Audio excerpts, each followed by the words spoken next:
Assalamualaikum warahmatullahi wabarakatuh.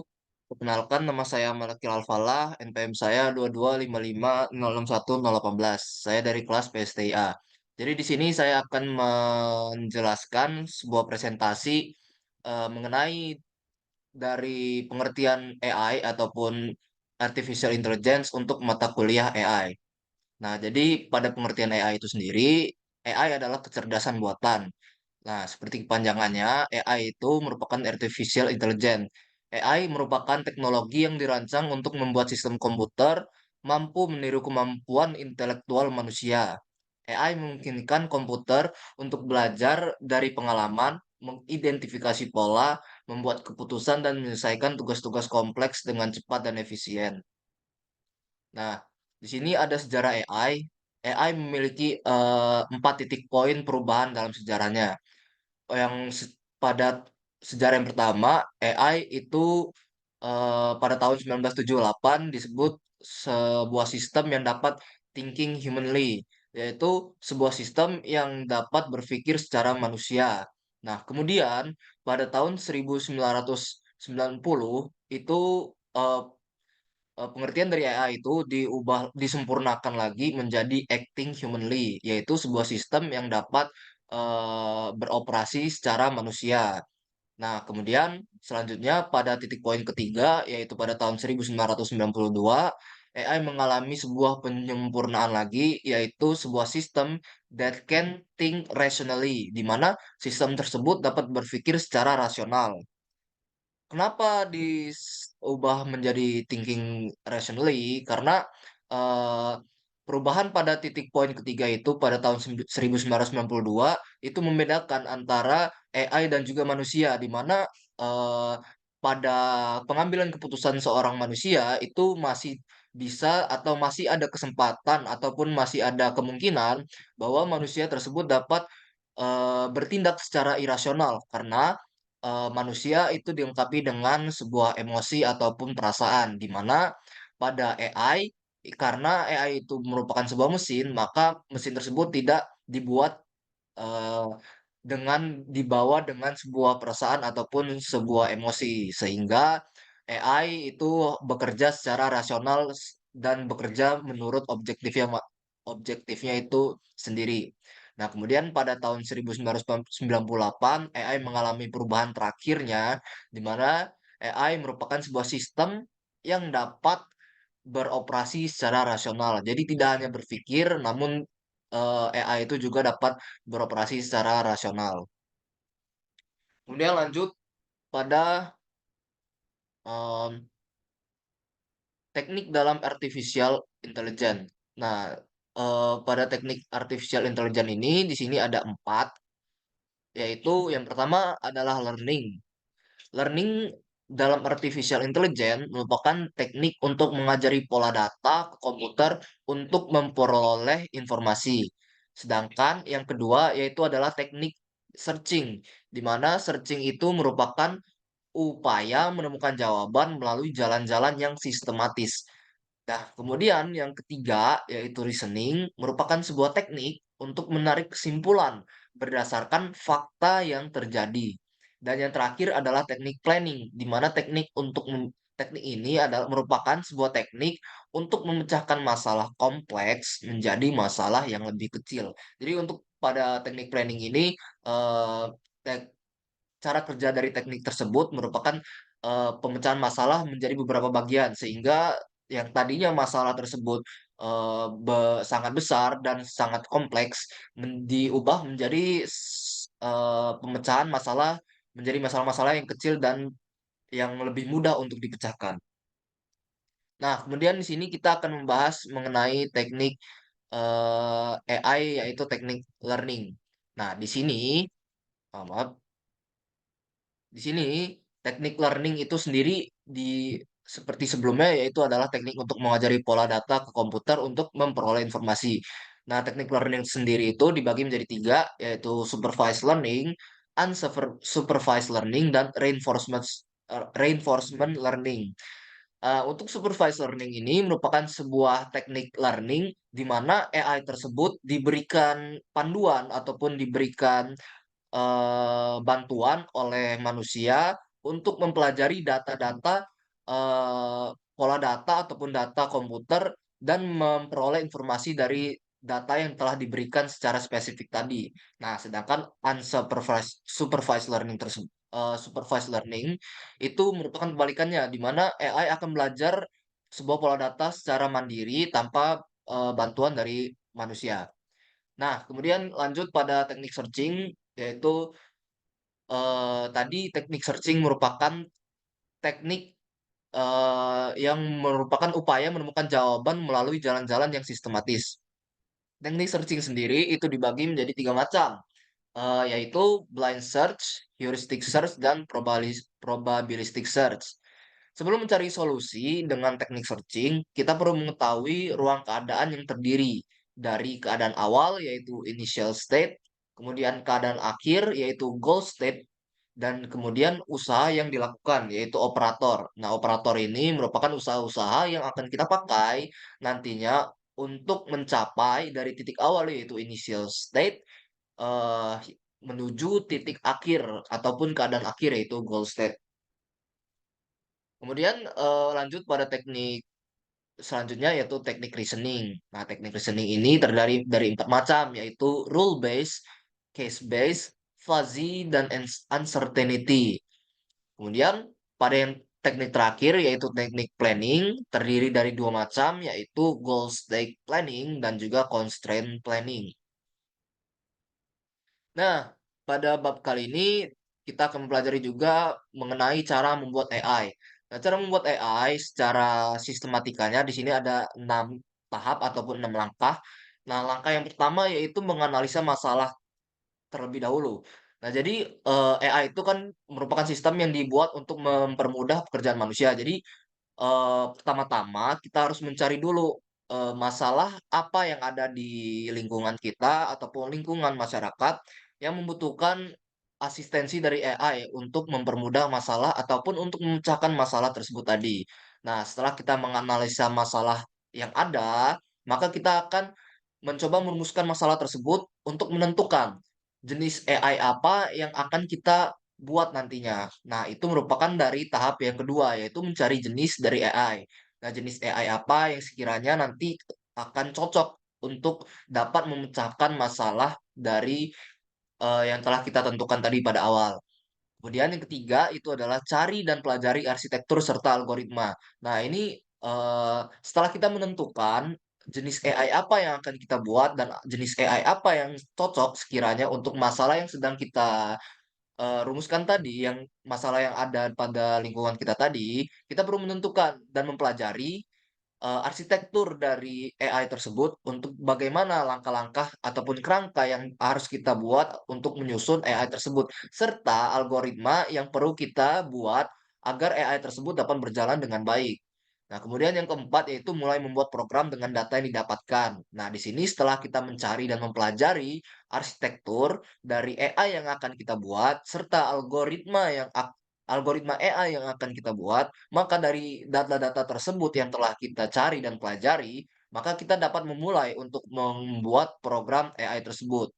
Setelah itu, setelah kita membuat pada tahap kelima yaitu testing, kita mulai mencoba ataupun menggunakan prototipe dari AI tersebut untuk mencoba setidaknya memecahkan sedikit dari masalah yang ada pada lingkungan kita tadi, yaitu tes sehingga kita bisa mengetahui sampai mana titik AI yang telah kita susun atau kita buat ini dapat memecahkan masalah yang ada pada lingkungan kita tadi.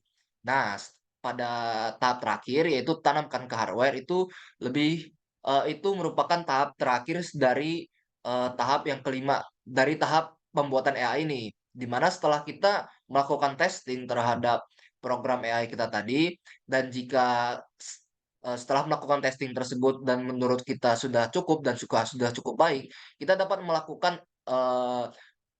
penanaman sistem AI tersebut pada hardware yang akan melakukan kerja dari AI tersebut.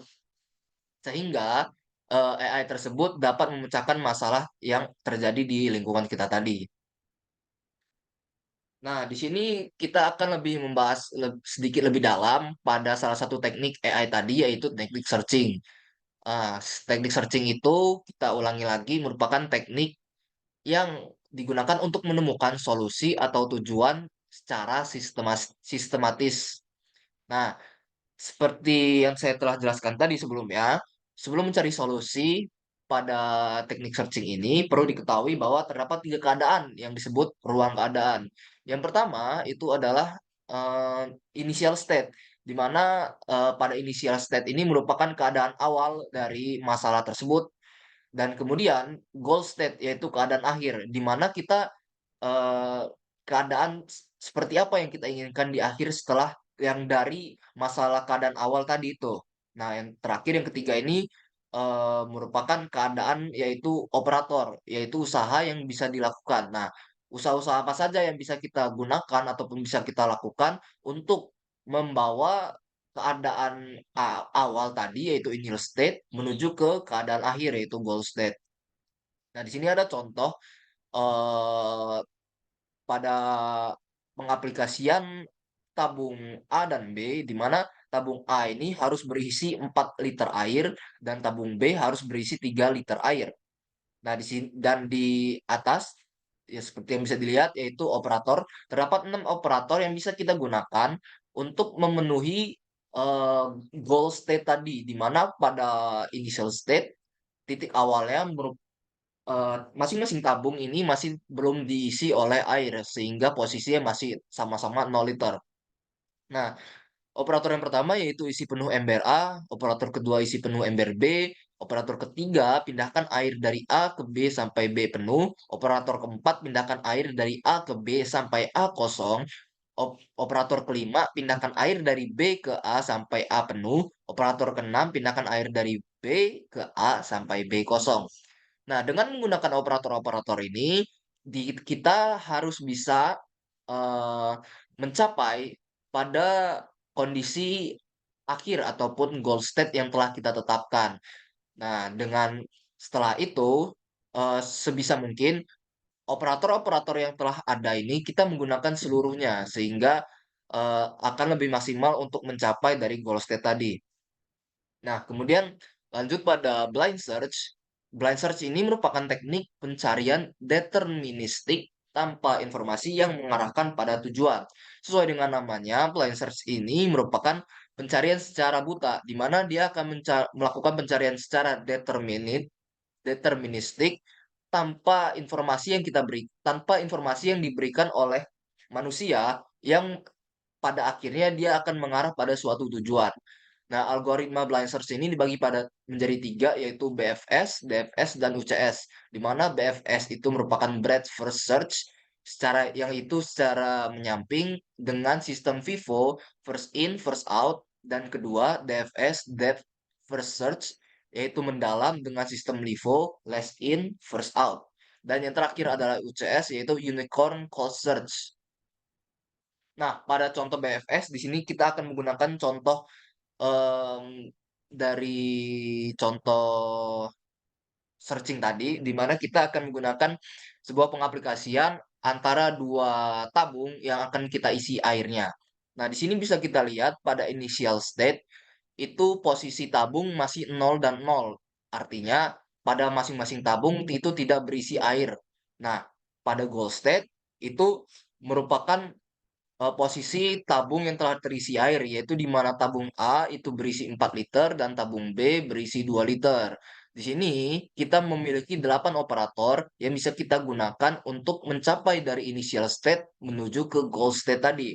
Nah, seperti yang kita lihat pada contoh BFS ini, breadth first search itu menggunakan sistem pohon di mana kita akan melakukan pencarian secara bercabang. Nah, bisa kita lihat pertama dari initial state 0,0, kita menggunakan operator pertama untuk mengisi penuh ember A.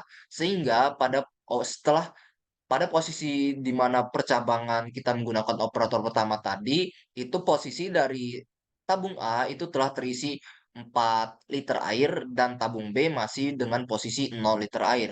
Nah, dari titik 4 liter air dan 0 liter air ini kita akan melakukan percabangan lagi menggunakan operator yang ada. Nah, kita pertama akan menggunakan operator ketiga, yaitu memindahkan air dari A ke B sampai B penuh. Sehingga posisi dari s keadaan keadaan tabung air yang berisi 4 liter 4 liter A dan 0 liter B, itu berubah menjadi 1 liter pada tabung A dan 3 liter pada tabung B. Nah, dari keadaan ini kita menggunakan operator ke-8, yaitu membuang semua air dari B, sehingga membuat keadaan tersebut menjadi tabung liter A dengan kondisi 1 liter air di dalamnya dan 0 liter air pada tabung B. Nah, dari titik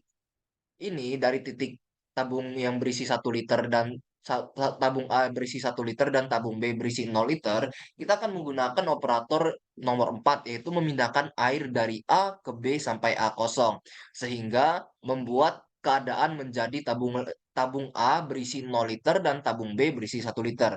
Nah, setelah pada tahap keadaan ini kita sudah tidak bisa melakukan percabangan lagi, sehingga cabang pada titik ini telah berhenti dan sudah mati dan goal state tidak tercapai. Sehingga kita akan kembali lagi pada percabangan saat tabung A berisi 4 liter dan tabung B berisi 0 liter. Nah, kita melakukan percabangan dengan menggunakan operator 2. Tadi kan kita menggunakan operator ketiga, sedangkan sekarang kita akan mencoba menggunakan operator 2, di mana kita akan mengisi penuh ember B, sehingga kondisi state itu adalah tabung A berisi 4 liter dan tabung B berisi 3 liter, di mana posisi itu sudah tidak bisa dicabangkan lagi karena tidak memungkinkan. Karena dari masing-masing tabung sudah berisi air secara maksimal, yang berarti tidak bisa ditambah ataupun dikurangi lagi. Nah, sehingga kita akan kembali lagi pada initial state di mana tabung A masih 0 liter dan tabung B masih 0 liter. Yang di mana pada percabangan awal tadi kita menggunakan operator satu, yaitu isi penuh ember A, kita akan di sini akan mencoba menggunakan operator 2, yaitu isi penuh ember B. Di mana kondisi state-nya itu adalah tabung A akan berisi air 0 liter dan tabung B akan berisi air 3 liter. Nah, dari percabangan titik state tabung A 0 liter dan tabung B 3 liter ini, kita akan mencoba menggunakan percabangan yaitu operator yang pertama, di mana operator pertama itu mengisi penuh ember A, sehingga keadaan state itu akan berubah menjadi tabung A 4 liter dan tabung B 3 liter, yang membuat kita tidak bisa melakukan percabangan lagi. Kenapa? Karena tadi kan untuk masing-masing tabung, di mana tabung A itu hanya bisa diisi sampai 4 liter dan tabung B hanya bisa dapat diisi sampai 3 liter, sehingga kondisi saat setelah kita menggunakan operator satu tadi, kondisi dari tabung A dan tabung B itu sudah penuh, sehingga tidak bisa kita lakukan operator lagi. Nah, kembali lagi pada, kondisi saat tabung A masih 0 liter dan tabung B masih 3 liter, kita menggunakan operator ke-6, di mana kita memindahkan air dari B ke A sampai B kosong, sehingga titik state berubah menjadi tabung A menjadi 3 liter dan tabung B berubah menjadi 0 liter. Nah, dari percabangan tabung A 3 liter dan tabung B 0 liter, bisa kita melakukan percabangan lagi menggunakan operator 2, yaitu mengisi penuh ember B, sehingga kondisi state berubah menjadi tabung A 3 liter dan tabung B 3 liter.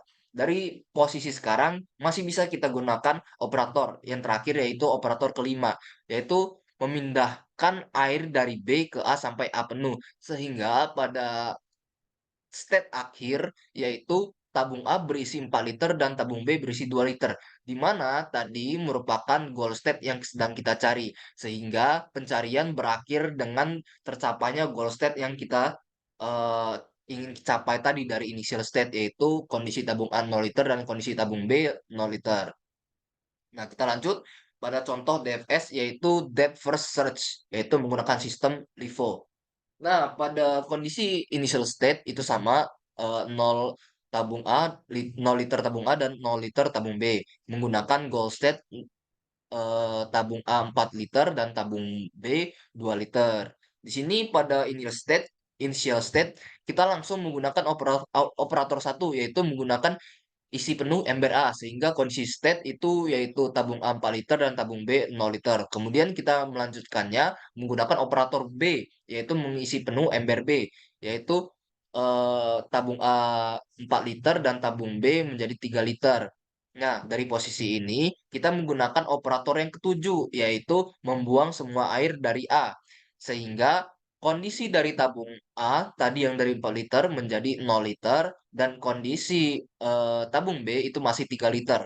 Nah, kemudian kita menggunakan operator keenam, yaitu pindahkan air dari B ke A sampai B kosong, yang membuat tabung liter A terisi 3 liter dan tabung B berubah menjadi 0 liter.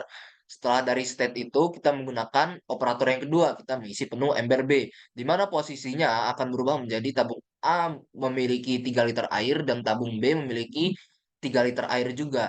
Nah, yang terakhir, setelah pada state ini, kita menggunakan operator kelima, yaitu memindahkan air dari B ke A sampai A penuh. Sehingga pada titik ataupun step terakhir itu berubah menjadi tabung A menjadi 4 liter dan juga tabung B menjadi 2 liter yang merupakan em, goal state yang kita ingin capai tadi. Nah, di sini ada langkah-langkahnya yaitu operator satu dulu, operator 2, operator 7, operator 6, operator 2 lagi dan operator 5. Nah, tadi merupakan contoh dari DFS ataupun Depth First Search. Nah, yang terakhir ini adalah UCS atau Unicorn Search. Nah, di sini penggunaannya dia percabangan juga sama hampir sama penggunaan percabangan pada tadi BFS ataupun Breadth First Search yaitu secara Vivo. Di sini kita UCS akan menggunakan sama menggunakan initial state tadi pada awal. Nah, kemudian kita pada goal state itu yaitu huruf F.